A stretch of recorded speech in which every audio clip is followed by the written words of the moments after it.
G'day YouTube. So today my apples have finally ripened and I really want to show you what they look like. So these are the Galas and I've had a taste of a few. They're not particularly big, they are very heavy though. They're really full of juice and a lot juicier than those supermarket ones. And although they're of small size for the moment, hopefully next year they'll be larger. And it's really nice just picking your own apples, and no matter what size they are, they always pack more sugar in, because a lot of those apples that you have in the supermarket, what happens is they've been stored there for a while and a lot of the sugars have actually been metabolized away, or alternatively they're picked so early that most of those sugars are still starches inside the fruit. So these ones, because they're sun ripened, they really are a lot sweeter. And I don't actually pick my apples, I just wait for them to drop off and the net actually catches them.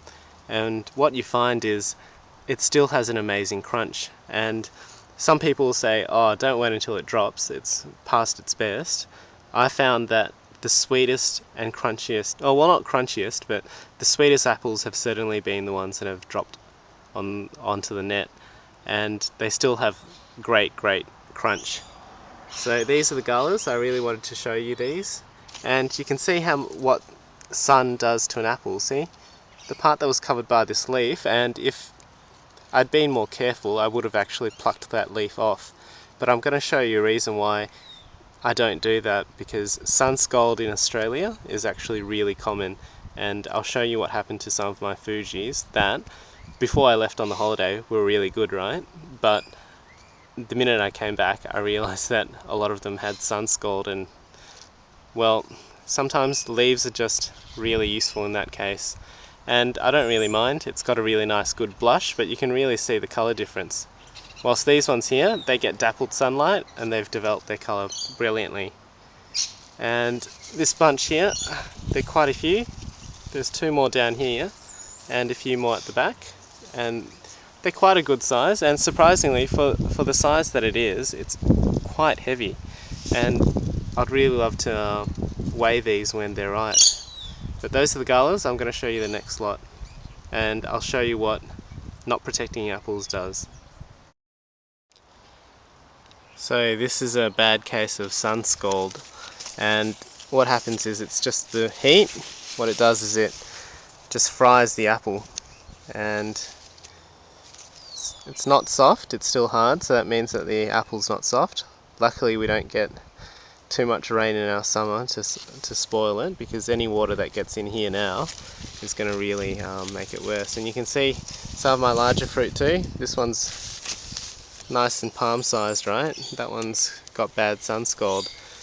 But the luckier ones, like this one here, it's rosying up really well.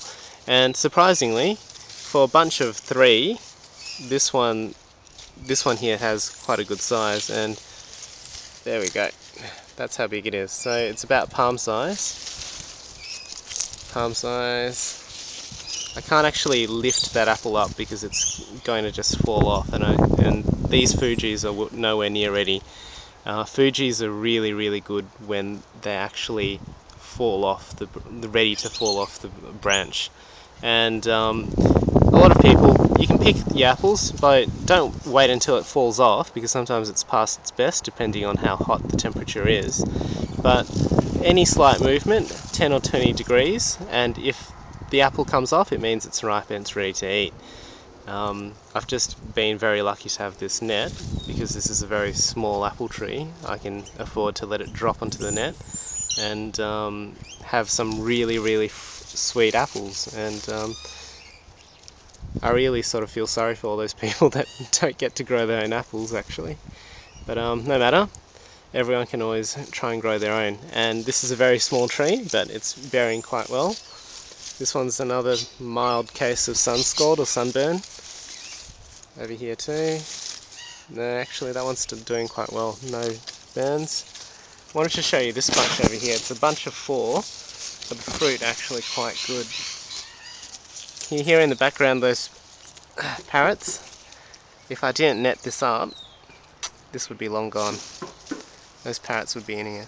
Can you actually see where the leaf's been covering the apple? It's got a defined mark. So anywhere that gets sun gets a nice rosy colour. Anywhere that's covered by the leaf, such as here, stays green. And right next to it is Gala, and that one's doing quite well as well. But it seems like the apples are doing well. These ones are not quite fist sized yet. Give it another month and then we'll really see some improvements, and I'll show you a video then. But for now, these are my apples.